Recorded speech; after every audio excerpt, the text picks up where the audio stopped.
my heart still goes out to her, because if you are so low and that you have to fake a kidnapping to get attention, like, ugh.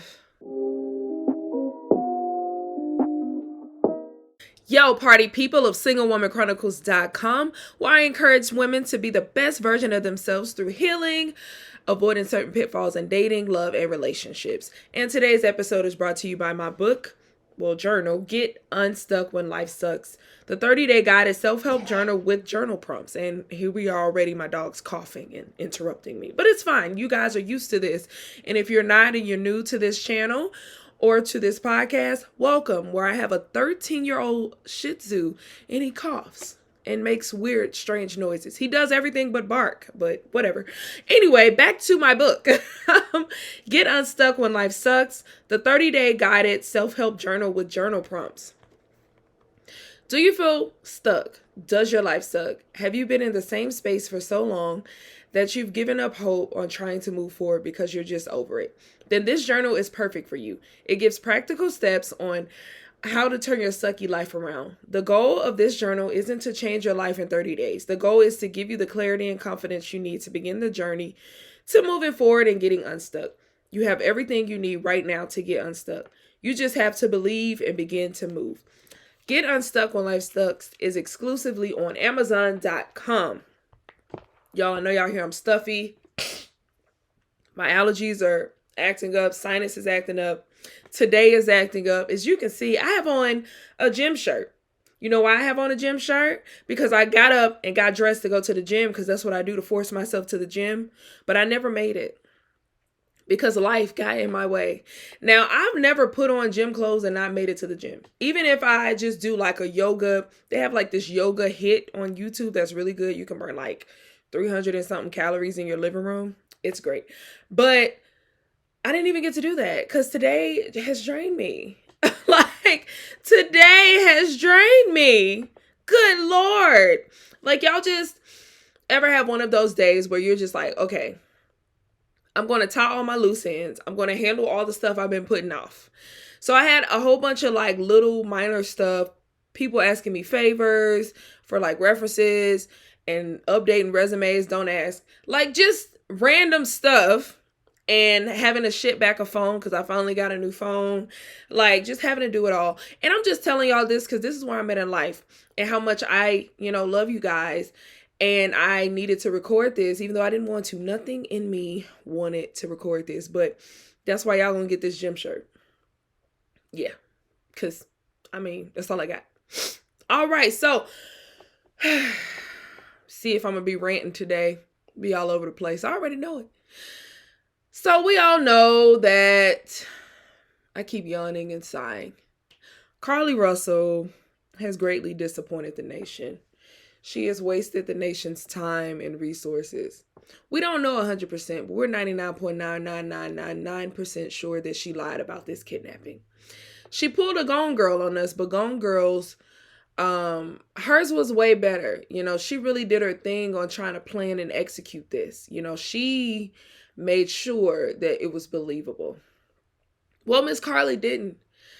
And let's talk about it. So I think we're all wondering why she did this. And most of us are wondering, like, is that the only reason she did this, for attention? We don't know because we haven't talked to her. But the police, they're very petty. They released this press conference just about the facts of the case. And after the facts were released, we've come to the conclusion that most likely she was not kidnapped. I would go through the facts of the case, but they are online for everyone to see. You can go watch the press conference. I watched it. It's like 20 minutes. And it'll just fill you in on everything. But yeah, we're confused. So I did a podcast. I was a guest on a podcast called Last But Not Least. Shout them out. Holler at y'all. Last but not least, y'all go check them out on YouTube.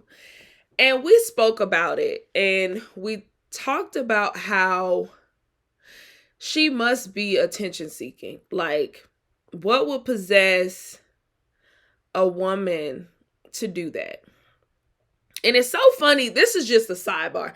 It's so funny how men and women see things differently. So I was thinking about, me and somebody else were talking, and her boyfriend was like, you think she did it because she was trying to see another dude or something? And then as a woman, I'm like, we're not about to do all that to see another dude. We just gonna go see another dude. Like, that don't even make sense. But men will do extreme things like that to avoid getting caught for cheating.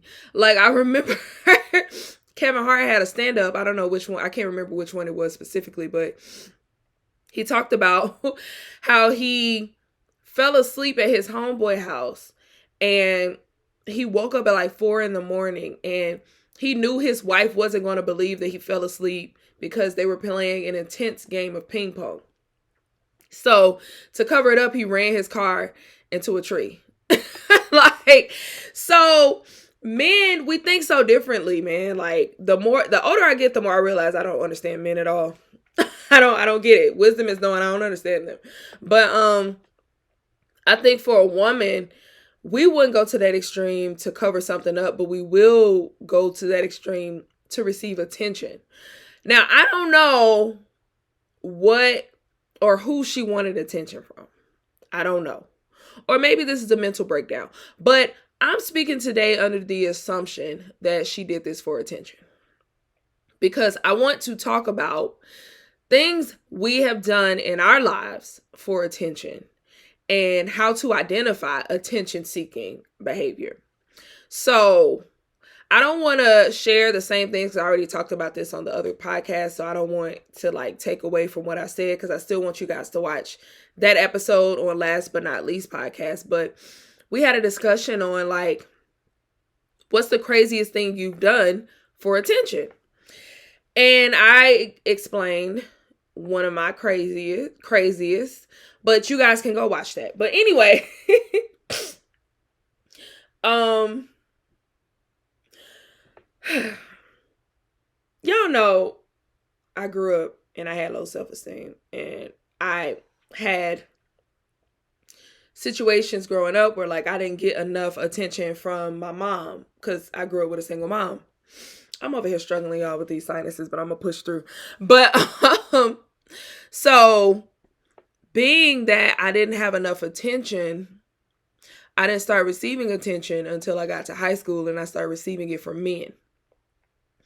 So since that was where I received most of my attention, I wanted more from them.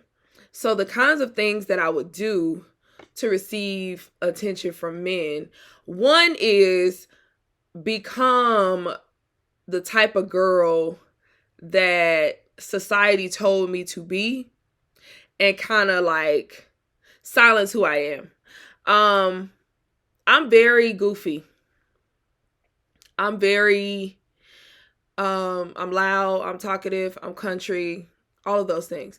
And I think all of those things make me amazing. But back then I didn't think so, because I had comments of like, when I dated in high school, dating guys, I heard a guy say he don't like goofy girls, or he don't like, talkative girls. Like these little things and nuances. Because, when you watch the movies, it's always like the cool girl who's quiet and who doesn't say much, and she carries herself like a quote unquote lady. Like, what does that even mean? Anyway, so I would also dumb myself down. I'm very opinionated because I'm smart. And I dated a lot of dumb guys. And I know that sounds mean, but I did date a lot of guys who literally had nothing to talk about. They had no substance. Let me not call them dumb. They had no substance. Like, they didn't want to talk about nothing for real. I'll give an example. One time, one time I went on a date with an NFL player. Well, it wasn't a date. Let me keep it a buck. It wasn't a date because I just went to kick it at his place. So I don't call it a date. I went to hang out with an NFL player. I was like 22 at the time, whatever. So we literally just sat and watched TV. Like, he wasn't talking about anything. It was just kind of like watching paint dry.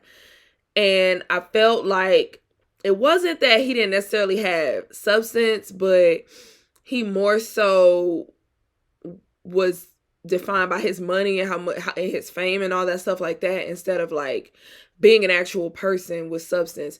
So in those scenarios, because I wanted the attention from men like that, I would act like I was okay with it. I would still go. I would still, hang out with these people. And I wouldn't speak up for myself. And I would just take it. You know what I mean? Like I wouldn't say, oh, I wouldn't be like my full self. And I wouldn't say, oh, like you need to take me out or anything. Like, no, I was just like, whatever. And that may not feel like it's attention seeking, but it's kind of like, in a sense it is, because you're not being who you are to get the attention from people you actually want. You know what I mean? And I just feel like that's not a good space to be in. And like the way I would dress, the way I would kind of like change up how, like if I saw another girl getting a lot of attention, I would like try to kind of mimic her style or like her way of being or like how she wore her hair. It's like, it was crazy. And I can admit that now because I'm older and I'm, after therapy, being delivered, being a child of God now, amen.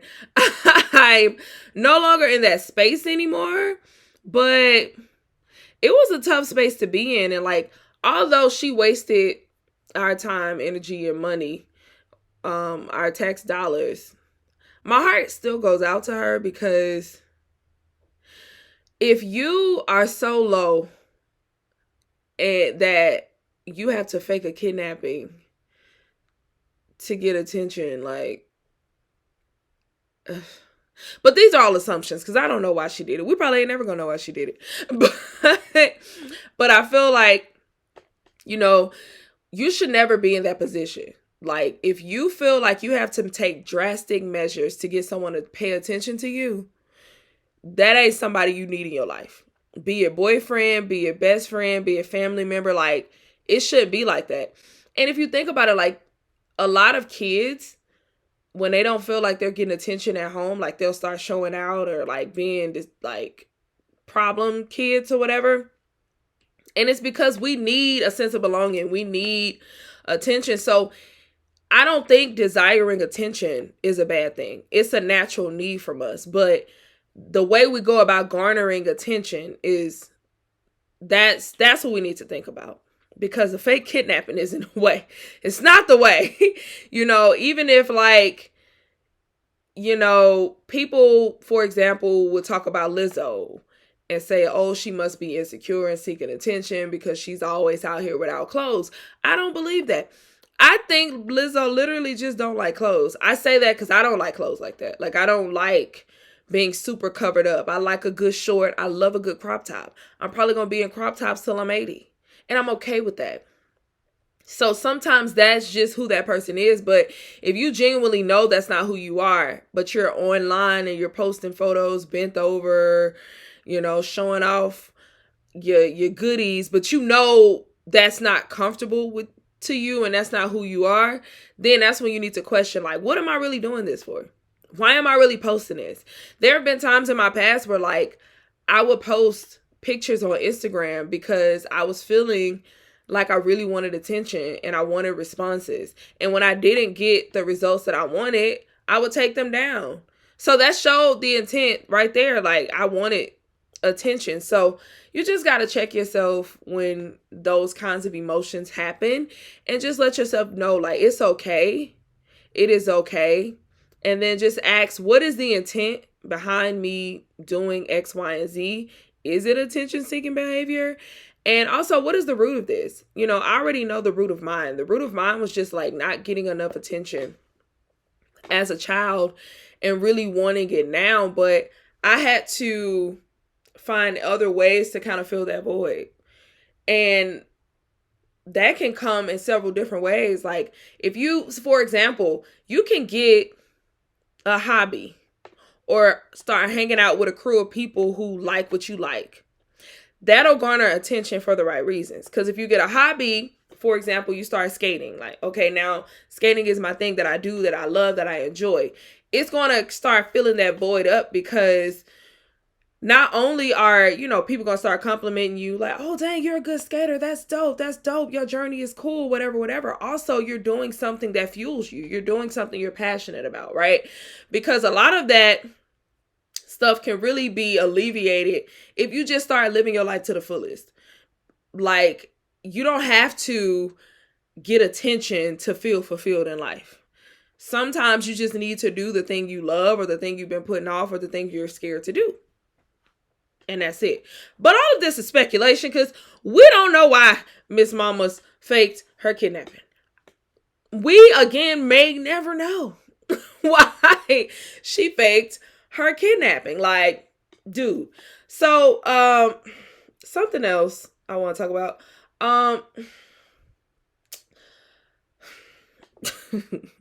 I just saw this lovely TikToker, also IG person.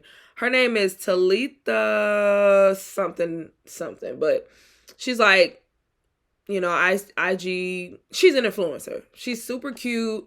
I love her outfits. I started following her because I love how she puts stuff together. So I get inspiration from watching her do her thing. And she was just talking about how she hadn't been asked out in months, and she finally gets asked out, and this guy stands her up. And it really grinded my gears, because I've been stood up before. And it is a disgusting feeling. Like, it's like, if you stand me up, basically you're telling me you want to fight me. Like, you're declaring war on me, because why would you do that? You could just say, I don't want to go. Why would you do that? Right?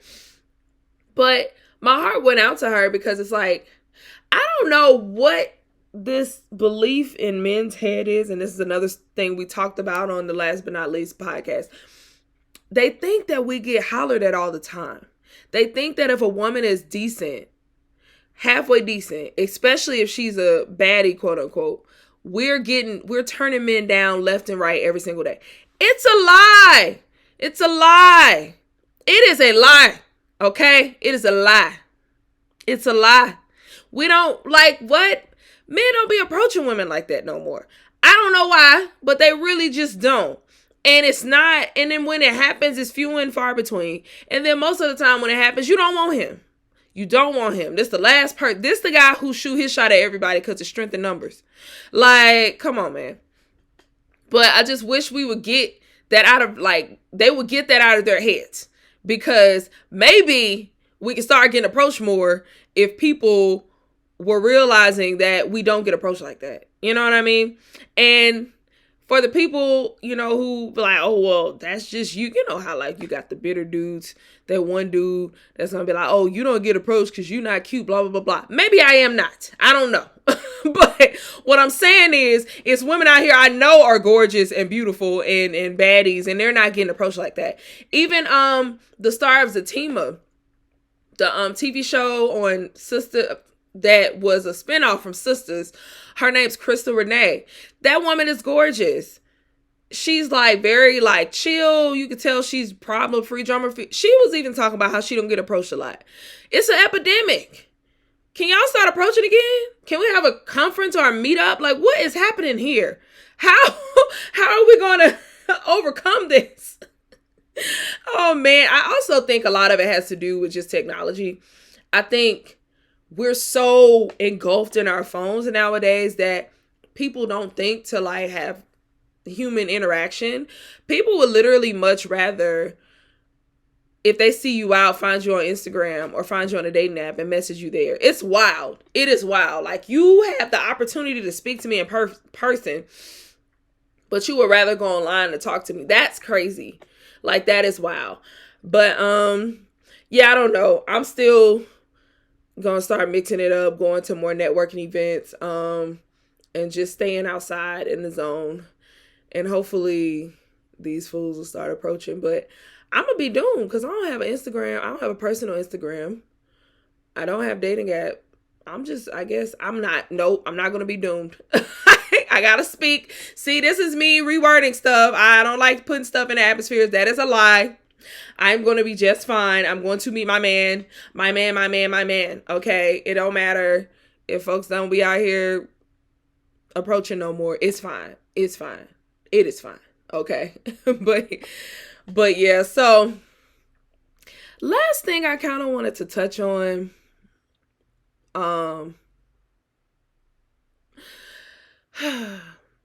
it's such a tricky topic that I don't really like talking about it too much. So the transgender community, many of them were very upset with Jess Hilarious because basically she posted a post responding to this young lady who was saying cisgender women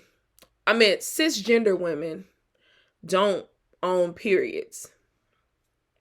That we don't own anything and we need to stop acting like we do. And I was very confused, and Jess was very upset about it because she was just like, when are people going to stand up for women? And I do feel like sometimes we just have to shut up and take it, and we can't say anything. And like, I think I'm more so curious on what are the needs of that community, like the trans community. Like, what are their needs? How would they like for us to act? How would they like for us to show up for them? That's a question I would love answered. But I'm smart enough, wise enough to know that woman in her delusion, because I do feel like she's delusional, because the truth is we kind of do own periods in a sense, because we have them. I don't think we want to own them, because it's like, frustrating. But I did watch a video, because again, I'm trying to get understanding, where a lady was like, there are trans men who have periods, so we can't say that women own periods. And I'm like, okay, well, there is some truth to that. But at the same time, yelling at us about it is wild. But I do know that she's just delusional and she doesn't speak for all trans women. I do agree with that. But I just want to know what they want from us, what they want from cis women. Like, how should we respond when we do feel a way about certain things that they say? How should we go about responding to that so they don't feel attacked? Because I think the reason they're mad at Jess Hilarious is because they felt attacked. And I don't like that at all, especially because I think over the weekend, a lady got killed in New York because a guy thought she was trans and she wasn't. But I think it's important that we do have equality for trans women, and there isn't this like hate for them, because when there's this hate for them, you get situations like men feeling the need to kill them. And that's not right. That's not right at all, because that's just no. So I understand that there needs to be more so like a mindset of like the equality of them. But at the same time, I just don't like when we as women feel attacked, and then when we defend ourselves, because we were literally minding our business being Barbies for the weekend, and then this trans woman is just out of nowhere like, y'all don't own periods. I'm like, whoa, what do? We don't want to own them. Like, really? You can have it. This junk sucks. But yeah, I think again, my biggest question, and I've been watching different videos and I still haven't gotten an understanding, like, outside of the arguments, outside of the back and forth, how do trans women want cis women to show up for them? That's my biggest question. So I don't, I'm kind of talking to myself here because there's nobody else. But maybe somebody will hear the end and respond to me. I don't know. But yeah, that's like my biggest question. But I think we just got to love one another like God loves us, for sure. Love one another like we love ourselves, and just get some. And I feel like in that we just have to get some understanding. So, all right, y'all. Till next time. Bye.